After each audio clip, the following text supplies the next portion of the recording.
Good evening, everybody. Welcome to Boro Fan TV and the Monday Night Show. Just over 24 hours now, or just under 24 hours actually now, to the big game, the next instalment of the England-Germany saga. Joining me to preview that game and also look back on the Three Lions win against Czech Republic last week, a Tony guest, Joe Scott, and making his debut, Francis Pape. Welcome aboard, lads. Hi, mate. Evening. Good to see you all, boys. We also know Boro's fixtures now, lads, for next season, which will hopefully lead to championship glory. We also know we've got in the first round the Carabao Cup. As always, Boro fans, get yourselves involved on tonight's show. You know the score. Get in touch with us, join the debate, and share the chat and your views. Tony, I'll come to you first. We'll go back to the Czech Republic game. Just think I've lost Tony there. I'm sure he'll be back with us in a minute. I'll come to you then, Joe. It seems a long time ago now since last Tuesday's game against the Czech Republic. And England completed their group fixtures with a 1-0 win, courtesy of another goal from Raheem Sterling. Jack Grealish and Bukayo Saka took most of the plaudits after the game, though. And do you think they justified their inclusion in the starting lineup? Absolutely. I think, I think they've been the missing link, I think, from the Scotland draw, pretty much, because I do, you would have started Grealish over Mount anyways, but then obviously what happened with him and Chilwell with the COVID tests, and them including the squad's been no thought of, I mean, obviously, it's been hard for Grealish to start, obviously, since the start of the tournament, which obviously we never got. Also, I think, with Sancho as well, I mean, obviously his club future is probably one of the main reasons he's been not playing much in the tournament whatsoever. Yeah, it was another one of them games, James. I think like the Croatia game, we took the goal very well from Sterling, but then most of the time I think we had our chances for having taken them. So I mean, it's obviously to get out the group as group winners. I mean, ideally you would have took second place or took a draw to avoid the likes of Germany, etc., which we'll get to in a sec. But either way, we won the group. Yeah, that's all that matters. Yeah, no, fair points, mate, Joe. And Tony, good to have you back with us, mate. I don't think it always happens to me. Yeah. Got another 50 pence in, mate. Don't worry, you're all right for the next half hour or so. Just going to say the first half display, particularly against the Czech Republic, that was probably the most encouraging of the tournament so far for England. And Sterling got the goal again, as he did against Croatia. Do you think the result of the performance lifted some of the pressure off Gareth Southgate? Definitely. Like you say, as soon as we went off air last week, James, we'd found out that we were through. You know what I mean? And obviously, with all the carry on around Mount and Chilwell, it took a bit of pressure off Southgate anyway. We give him a chance to start Jack Grealish, and like you say, the first half a lot better to what we'd seen so far in the tournament.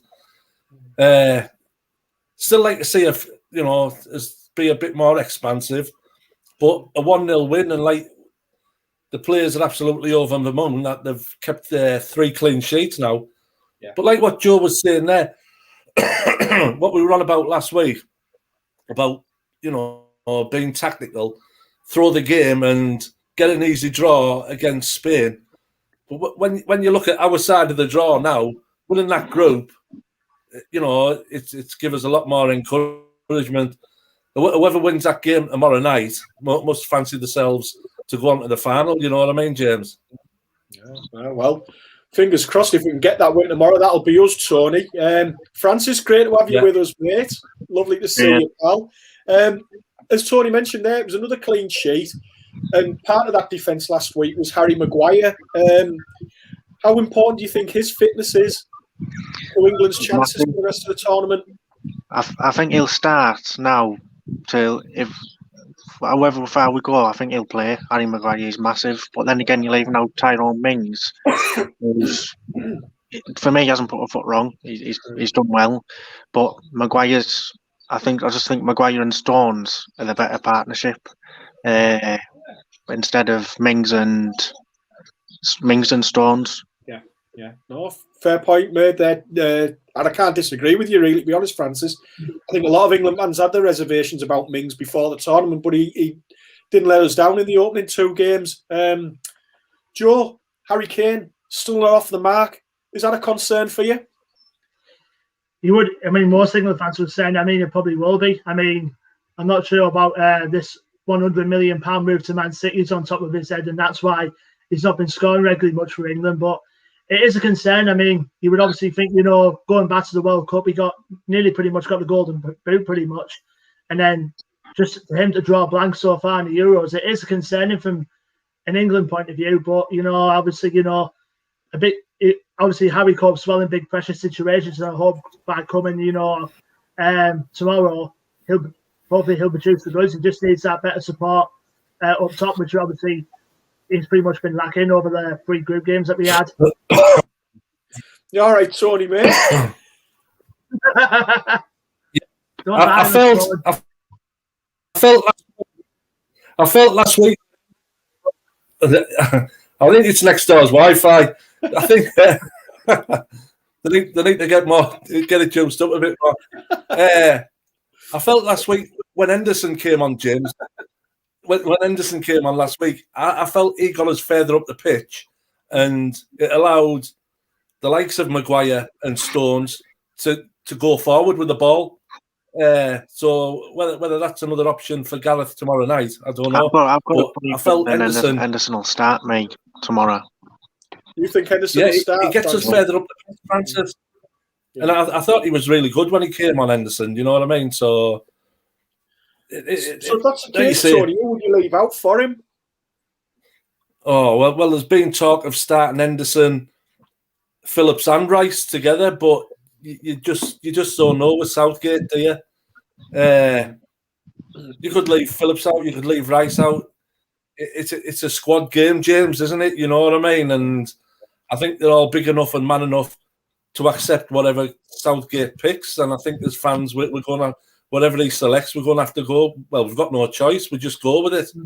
Yeah. Well, as you say, Tony, Gareth Southgate's got a few selection dilemmas. Michael Pellin's also got a few problems here. He said the wife's got Germany, or he's got Germany in the sweepstake, and his wife's got England. I mean, all joking aside, money doesn't even come into it tomorrow night, does it? No. Spain have just scored. They've gone 4-3 up. Right. Yeah. Morata scored that last. No. If Michael wants me to go around, I'll referee between them and their last. You know what I mean? I'll take a small fee off him if he wants. You know what I mean? But as long as his little father-in-law's not there,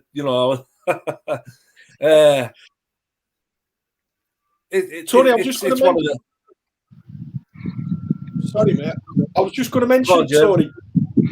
Last week on the show, we were saying about group situations where you want to finish top, second, or even third. To be honest, it couldn't have worked out any better for England winning the group, could it? No, like I've just said there, James. There was all this talk about let Czech win the group. Look at the Czechs now; they're absolutely flying. You know what I mean? This knockout phase is totally different, and it doesn't matter which half of the draw you're in. You've just got to get your head down and go for it. And the Czech Republic proved that yesterday against the Dutch. Absolutely fantastic. It's a totally different competition now, James. Totally different. Get out the group, and then you're in a knockout situation, and all the games up to now have been absolutely fantastic. Yeah, I think we were saying before we came on air that we think the tournament's really starting to get going again now. And the matches are just, you can see a notch up in the level of football now. It's getting a lot better. Before we leave last week's game, Francis, what would you give England as a mark out of 10 for how they've done in the group stage? What would you give them? I'd say about a 7, because we haven't conceded a goal, but we've only scored 2. I think that with the players we've got to be scoring more than 2 goals against the sides we've played as well. Yeah. Fair point, mate. Yeah, that's. I think 7. What about you two lads? Would you agree with that? 6, 7 out of 10, or maybe even higher, like you say, undefeated. Yeah, I'd give us a 6.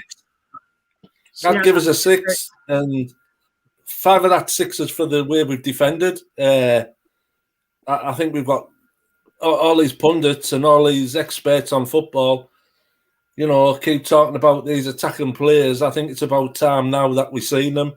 And yeah, it's tournament football, but watching this game now, nobody's bothered about formations or how many's at the back, you know what I mean, or who's doing what. It's just a game of football, and it's absolutely fantastic.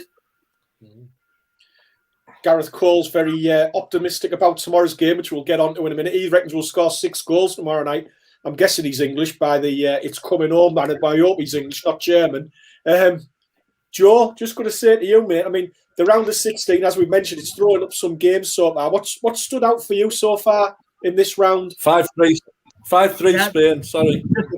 Yeah, just as Guessy's about mentioned there, I think Croatia and Spain are looking like they could be in for the game of the round of 16 so far with the way they've been playing. I think the other one that has caught my eye the most has been, obviously the game between Italy and Austria from 2 days ago. It was an open game, obviously, particularly through extra time when Italy got the 2 goals. I think they deserved, and Austria could have very easily took it to penalties. But it was another one of the good performances, I think, from Italy. I think that's why I pick Italy as the second team to win the tournament. Obviously, if England being the top, even though it doesn't look realistic, but if I had to pick someone else to win the tournament now, if England don't get there, I think it's going to be Italy. Interesting. I mean, they've got a huge game against Belgium coming up at the weekend, Joe, so that'll be a big test for them. Tony, I've got to come back. Yeah, I haven't mentioned this yet on the show so far. I can't believe I haven't mentioned it. It was the end of the road for Scotland last week. How would you sum up their tournament? Oh, I was absolutely devastated that the ridicule had to stop. Their tournament, it's pretty much similar to the Welsh. Glorious in defeat. It's unbelievable. I think the miles off. A championship international team, or maybe it's a division below that. They came to Wembley, and like you say, it's a massive occasion. It's a massive occasion for an Englishman as well, England, Scotland. And it was their cup final. And that was the only game that they performed in. And their weaknesses got exposed against the Czechs and the Croats. You know what I mean, James? And, no sympathy whatsoever for them. They got what they deserved. They got in through the back door and they went out through the front door. Simple as. I was just 20 years before we see him again in a tournament. Hopefully, I think it's a long way off before they qualify for anything. Like Joe, you watch these teams now. Like Austria were very unlucky against Italy. I fancied Austria. If the goal hadn't been disallowed, I fancied Austria to go on and beat them. The Croats, that's having a ding dong here with Spain, and the Czech Republic, and we've got results against them 3 teams in our recent history. So things aren't now that bad, and we've kept clean sheets against them, and they've gone head to head against some of the top teams in Europe. So everything's rosy in Gareth's garden at the moment after watching the way they. Yeah, the only thing Scotland can take away from the tournament is that they just only scored 1 goal, and that's it.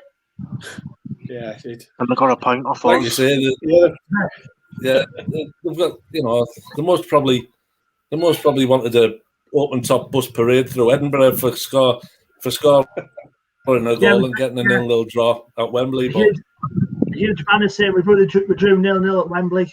The only achievement they'll ever get in this tournament. I think it's maybe brought them back down. I've never seen so many words written about a fantastic 0-0 to keep the Scottish hopes alive. Well, I certainly think they had a dose of realism last week when they came up against Croatia. And Francis, at the weekend, the other home nation that's in the competition or were in the competition was Wales, and they just seemed to run out of gas against the Danes on Saturday. They were well beaten, weren't they? Yeah, definitely. I didn't think they were going to go any further anyway. I think Denmark were just too good for them. They were outplayed. They got battered at from minute one. And with Denmark, like I wouldn't think of them out either. Denmark, because they've got some good decent players. And after what they've been through with Ericsson, they've come this far. It's anyone can win it. There's some good big teams going out. Yeah, anyone can win it. Yeah, I go along with you, that Francis. I think it's momentum now, and I think certain teams like the Czech Republic, Denmark, have got momentum. And I just think once you get going, reputations and top players count for nothing. If you're on a good run of form and you've got going, your tail's up, I think that's it. Now, fair win behind you can do well, and those two countries have got as good a chance as anyone. Also from that game as well, there's one part of the Boro fan inside me. You've got to be happy for Martin Brathwaite. I think getting that goal to obviously put more misery on the Welsh. I was just going to mention there, Joe. I mean, France have now been installed as favourites for the tournament. Do you go along with that, Joe? They're certainly up there with one of the favourites. I mean, they were producing good results. Obviously, they've got Switzerland coming up later on tonight, and probably expect them to be amongst the favourites along with Italy to win the tournament, I think. So, yeah, I'd say France is definitely up there. I mean, they've got the players to do it, with Pogba, Griezmann and Benzema and Mbappe. So you would expect them to be amongst the final come in the next couple of weeks. Interesting. Jacob Ross has been in touch. Go on, I think France are a bit like us. They have the same dilemma. They've got all that attack and flair, and it's fitting it into that 11, James, you know what I mean? And yeah, they haven't impressed me at all at the moment, France, with all the star players that they have. They haven't set the tournament on fire yet. Yeah. Just got to say, there's just a few of the viewers getting in touch with their views. Jacob Ross, thanks for watching, Jacob. Hope you're well, mate. Defo been the most entertaining Euros so far. The question is, would it have happened this way if we'd never had the pandemics? I mean, I don't know. What do you think, Tony? Do you think teams are just happy to be there and enjoying the tournament, or do you think it would have been the same sort of competition last year? Obviously, the crowd situation plays a big part, doesn't it? Yeah, I think it's with having fans in. We'll never know, will we, whether it's better than, if it had happened last year. There'd have been players who were here this season who, wouldn't have been thought of last season, like your Jude Bellingham, your Fodens, people like that. And like you say, I bet you there's a few in other international teams. So, yeah, the group stages for me, it's hit and miss whether you get a good game. It's just a matter of getting through. Yeah. But these knockout games have been really entertaining. Yeah. And Francis, Gareth Cole's been in touch with us. Hope you're well, Gareth. He said England will go all the way if we get past the Germans. Surely we'll get to the final with the teams we've got to play. And I think there's a lot of people thinking that way, but it's dangerous to think like that. And I think that's what caught the Dutch out a little bit yesterday, wasn't it? Definitely. Yeah. Go on, Tony. No, go on, Francis. 100%. Well, I know I'm going back in the past, but look at Iceland, what they did to us. But I know what he's saying. Like, if we beat Germany tomorrow, we've got a great pathway to get to the final. But so have others in the group we're in. Yeah, spot on, mate. Spot on. Right, we're going to get into it now. Tomorrow night, the big one, England, Germany. I'll come to you all in turn. Come to you first, Tony, though. Memories of past encounters against the Germans, what other? God, how long have we got?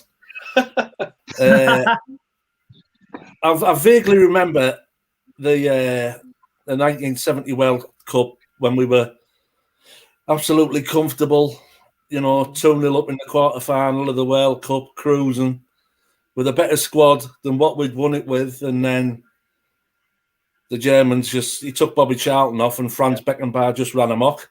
Yeah. We ended up getting beat 3-2.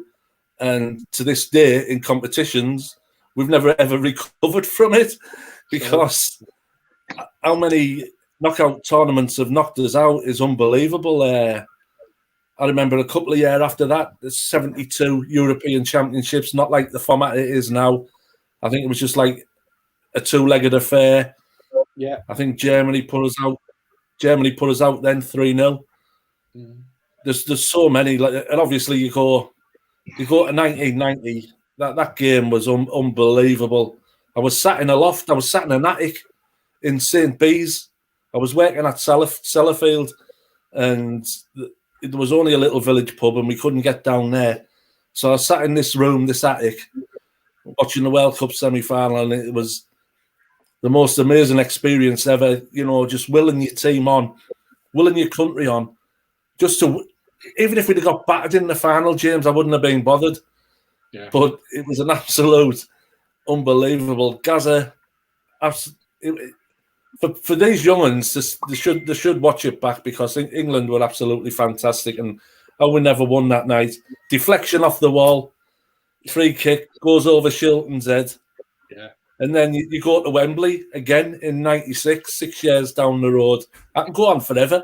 Yeah. And Alan Shearer puts us one up. I jump up in the living room, and the light fitting's directly above my head, and that smashes all over the living room. And you've got our Debs telling me to clean it up, and I said, "Oh, we've lost him." He's probably been told to do some more cleaning up now. I don't know. You two lads are a lot younger than me and Guesty. What about your memories, Joe? Any memories from past England-Germany encounters? Can't remember vaguely much of obviously the three times that we put the three main fixtures we played against them. But obviously I watched VHS clips when I was a kid. Obviously the '66 final, and obviously the encounters of them in 1990 and in '96. And I think so. Then obviously after the '66 final, I think Germany had been more dominant since then, and I think. And then after that, I think the last time I remember, I think we played them in the friendly, a few years ago. And I think either we won or we drew that. I think I can remember. But, I mean, all encounters against Germany overall are pretty tasty encounters. So, no doubt tomorrow will be the same. Yeah. And Francis, what about you? Any memories from your recent games?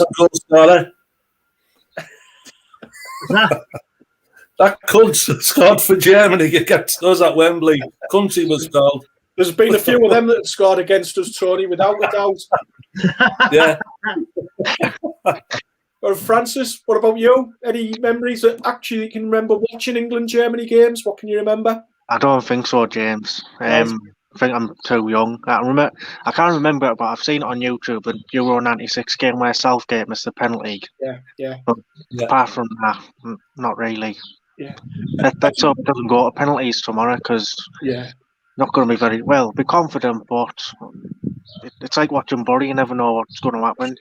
Yeah. Gareth Cole's been James. It's what? Sorry, son. Sven's first game when we beat him in Berlin 5-1. 5-1. Yeah. I don't know why that didn't cross my mind.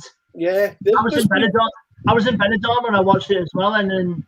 Just when I about to enter the bar, Germany were 1-0 up, and there was a few German fans that were there as well. And then I could just see the embarrassment look on their faces when we ended up scoring 5 on that night. So absolutely unbelievable. Just going to say, Tony, though.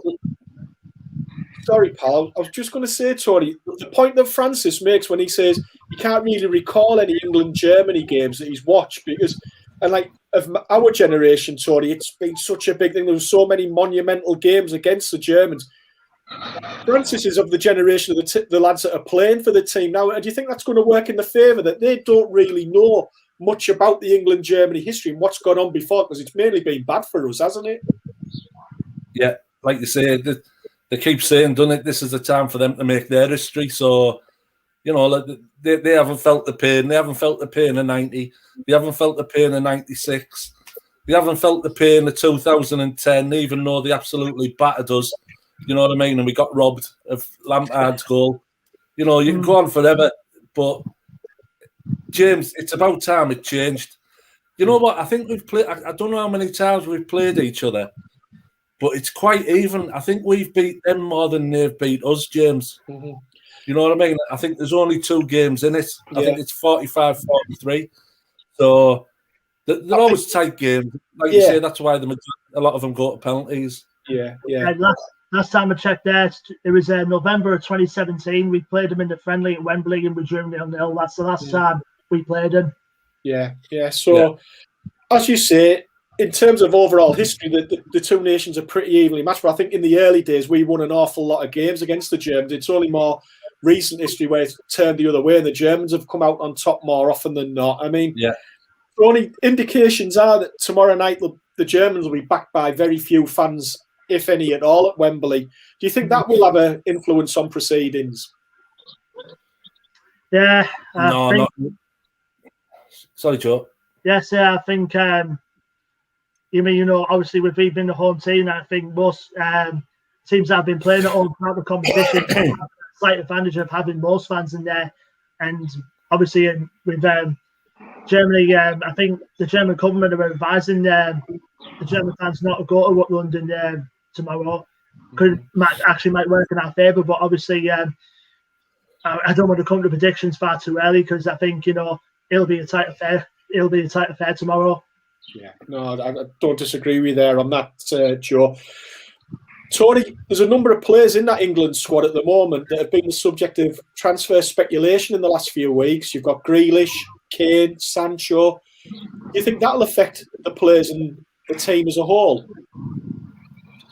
You know what? As much as what they're saying, I think it's stunted Harry Kane a bit. We don't know about Sancho because we've hardly seen him, but obviously Grealish is absolutely relishing it. You know what I mean? And he's not. I don't think he's the type of player or lad where I don't think he feels any pressure at all, James. You know what I mean? So, but the other two, Sancho, we haven't seen.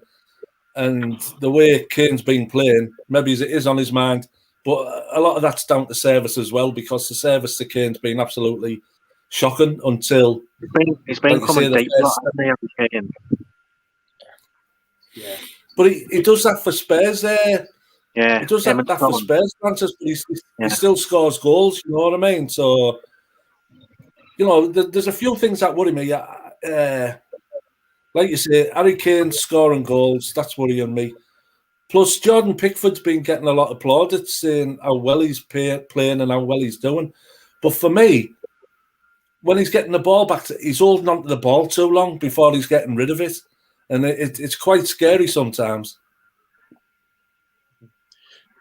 Francis, do you see any? I mean, we talked at the top of the show and Tony mentioned about Jordan Henderson. Do you think there'll be any changes to the starting lineup tomorrow night? Or do you think Southgate will go with the 11 that started against the Czech Republic? I can see him dropping either. I don't know which one, but again, these two haven't put a foot wrong for me. Rice and Phillips. I think he'll drop one of them and put Henderson in. But I don't know which one. But I'd definitely start Grealish and Foden with Kane. Obviously, Maguire and Stones, the two centre backs. I'd start Walker. Luke Shaw, I think, will play. I don't know about Mason Mount because I seen on Sky Sports News that today he was in serious contention to start, but whether he starts or not, I don't know. Yeah, no, and Joe, like Francis mentioned there's been a lot of talk going around today on social media and on the media outlets, the main media outlets, saying that Foden and Mount could be involved tomorrow, yet they weren't last week. Obviously, Mount couldn't be. Would that surprise you? Do you think one of them will be in or both? What do you reckon, Joe? I think probably one of them. I think more than likelihood he'll probably be Mount. I think who he drops in favour of Mount, however, is going to be the main question, whether it's going to be Grealish or whether it's going to be Foden. I mean, one of the two is going to be disappointed, but I think if I had to choose one of them, more than likely I would probably say Foden. I think because I think Foden can do with a rest because I don't think he's been up to much for the England side since the Croatia game.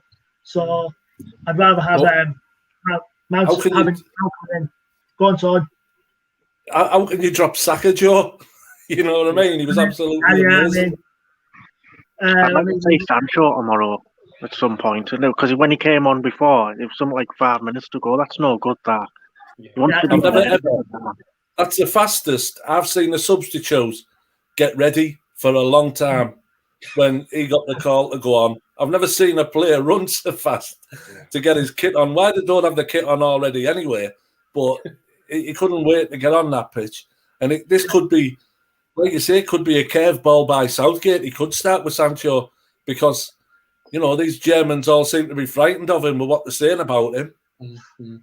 Yeah, and going back to defence, I think, would you rather risk Maguire, if him just coming back into the fold? Because I think been off for a long period as he has. I mean, would you throw him straight into the deep end against Germany? I mean, obviously Mings and Stones, I think, have done all right in a couple of games, but I think who would you drop in favour of Maguire if Maguire gets thrown at the deep end?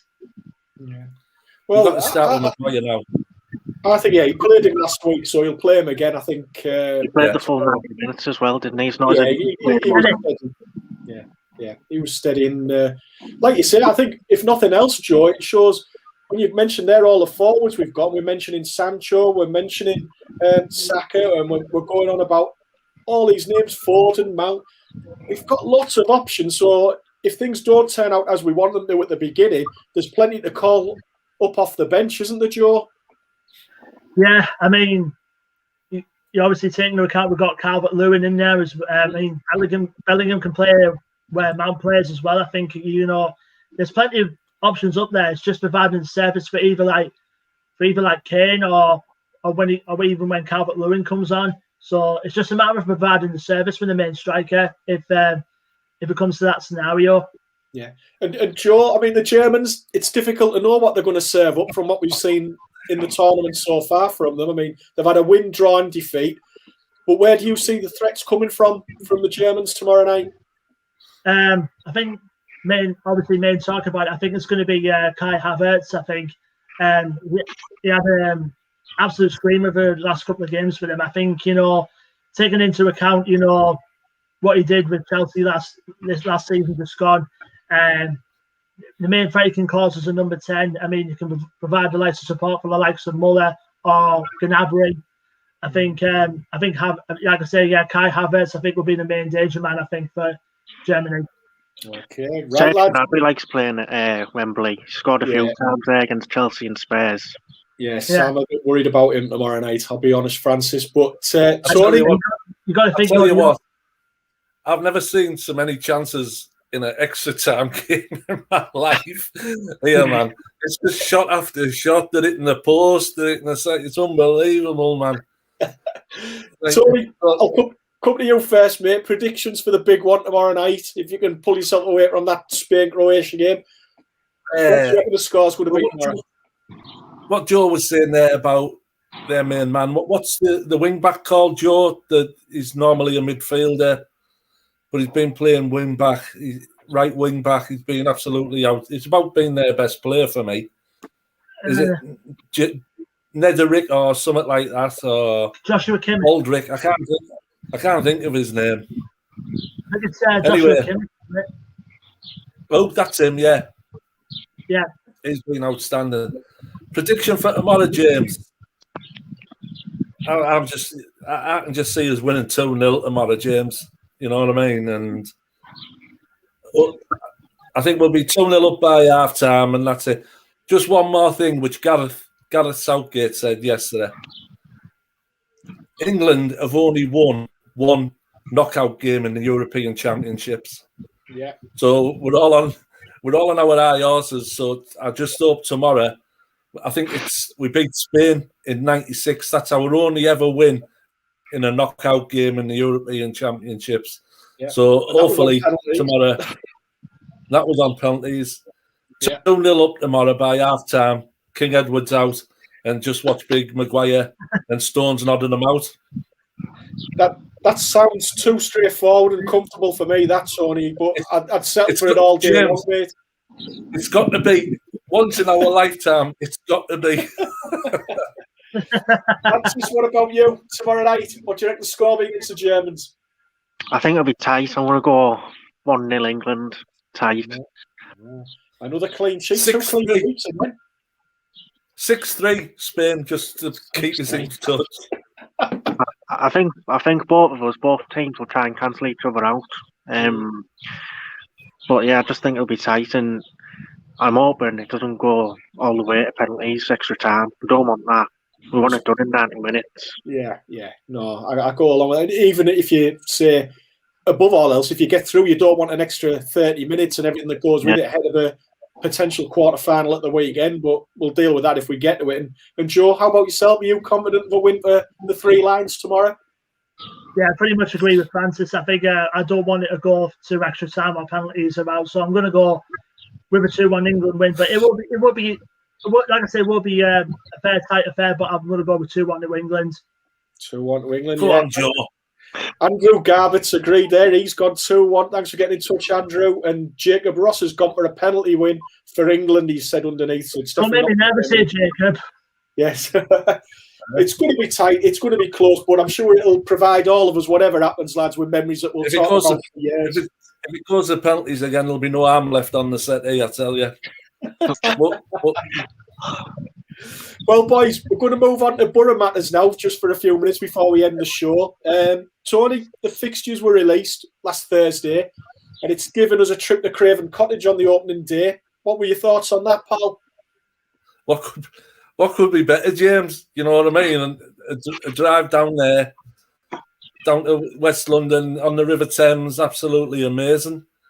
You know, it is my favourite away ground. It's absolutely just where it's placed. It's stunning, and what goes on around it. You know, you can stand at the back of the stand and watch a game of American football if that's what you fancy. You know what I mean? It's just a great place to go. And like you say, just like last season, we're straight in against a relegated team.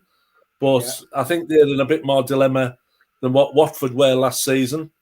But, you know, it's a great chance for Warnock to send all his new signings out.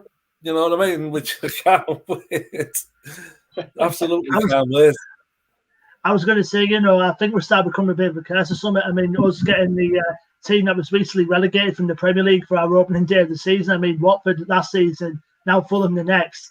I mean, I was wondering who we're going to get next after the next. It's always the best time to play, no, Joe. I don't know whether James will remember. Well, he will remember because he's absolutely fantastic. When Brian Robson's team got relegated, and I think it was it Charlton or Stoke? Was it Stoke, our first home game?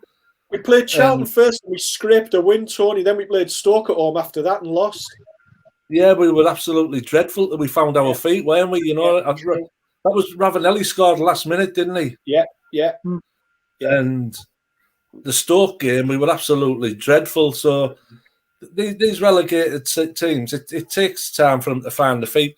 Just look how long it took Norwich to get going, you know what I mean? So, and obviously Watford themselves. We'll go there. We'll go to Fulham, and you know, if we come away, we'll be over the moon. But plus the fact as well, they'll probably be without a manager, or probably will have a new manager at the time, because it looks like Scott Parker's off to Bournemouth by the looks of things. Yeah, he's gone, hasn't he? Yeah.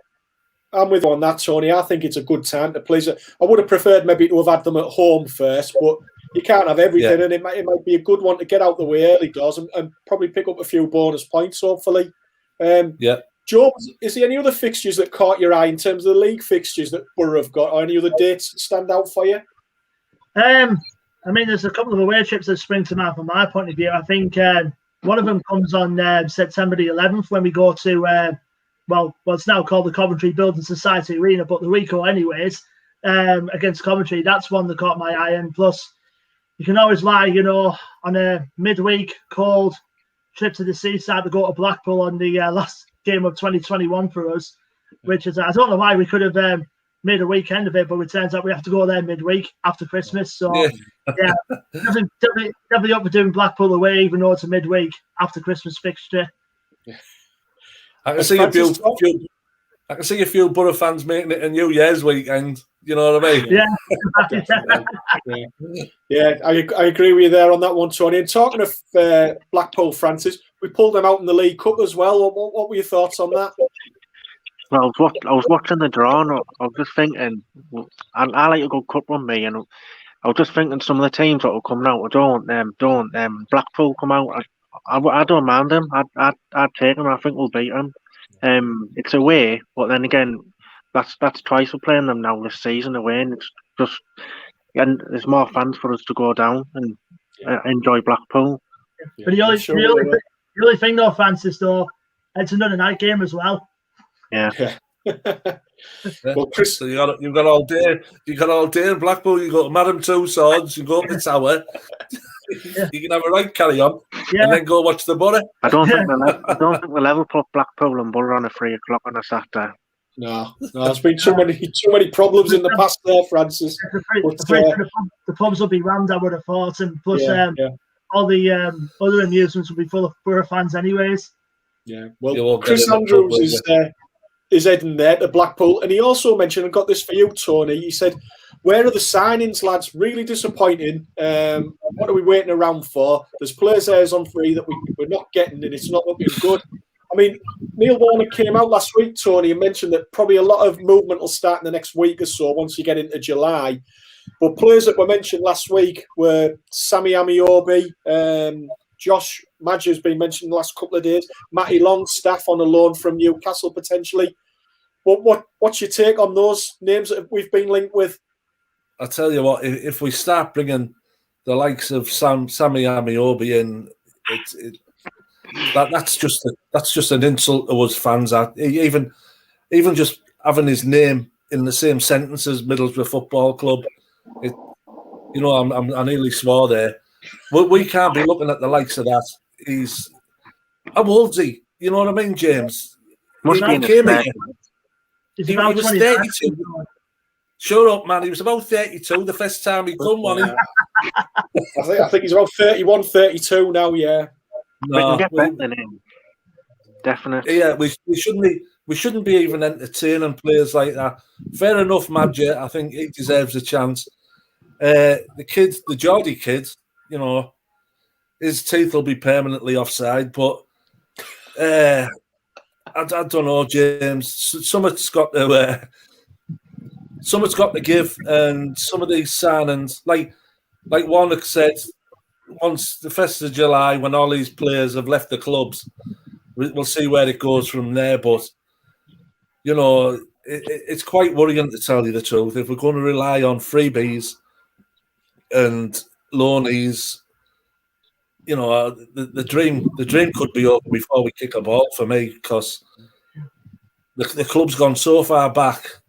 Like you say, we've got rid of nearly all of Monk's signings now, and we've had that many different managers bringing different players in.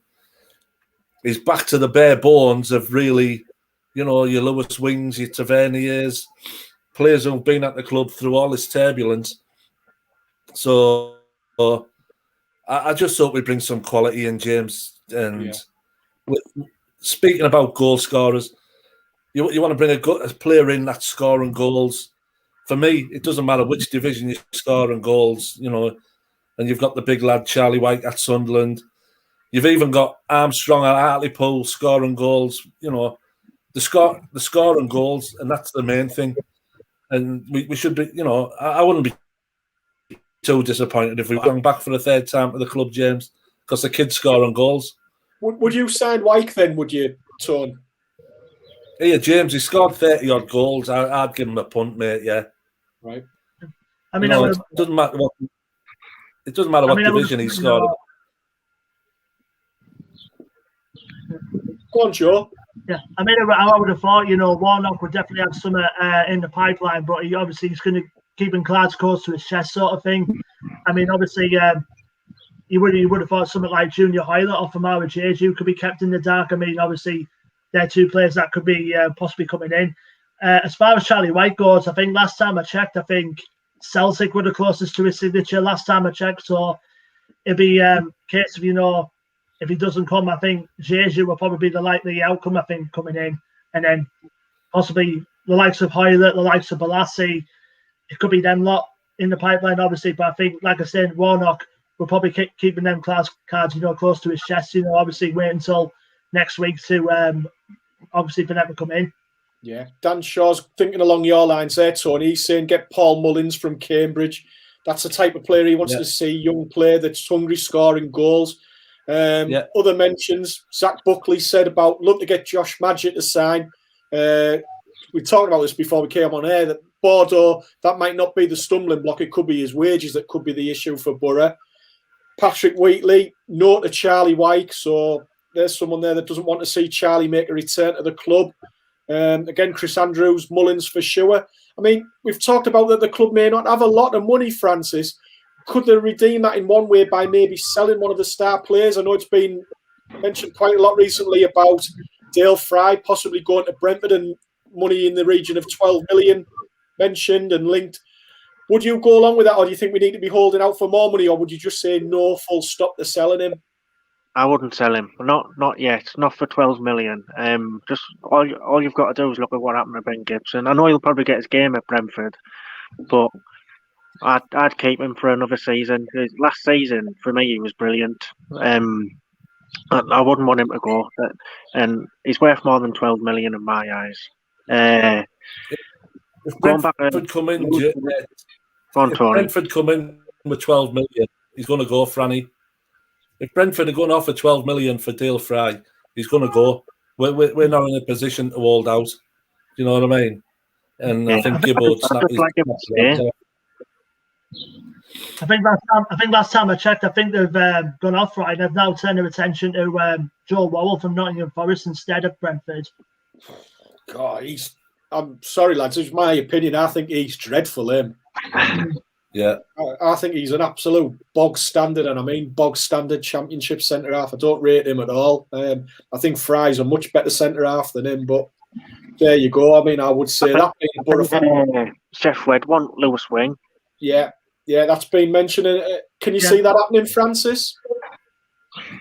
Yeah, but again, whether he goes out on a permanent deal or on loan, I'd keep him.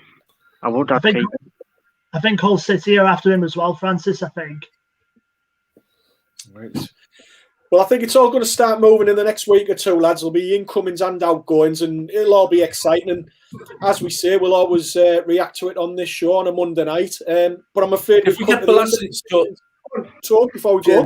Sorry, just before we go, if we get Balassi back in, I think that might drag a few more along. You know what I mean, James? That might attract a few more quality players. So hopefully he resigns. Yeah. Fair point. There's been no talk to Cabano coming back, has there? No, I think he's got 1 year left on his contract at Fulham, and I think his asking price was probably a bit too steep for Boro. So I could probably see him seeing out the rest of this 1 year left that he's got at Fulham, I think. Yeah. Well, lads, that's it. I'm afraid it's time up for another Monday night with us. All that remains for me to say is thank you very much for Tony, Joe and Francis for joining me on tonight's show. Thanks again, lads. No worries, James. And we'll be back next Monday night, hopefully. Looking forward to a preview of a European Championship semi-final for England. If not, we'll be talking about either a second round or a quarter-final defeat. So hopefully it's the first scenario and we've got a semi-final to look forward to. But until then, from us all here at Boro Fan TV, good night and come on England. Come on England. Come on England. Come on England.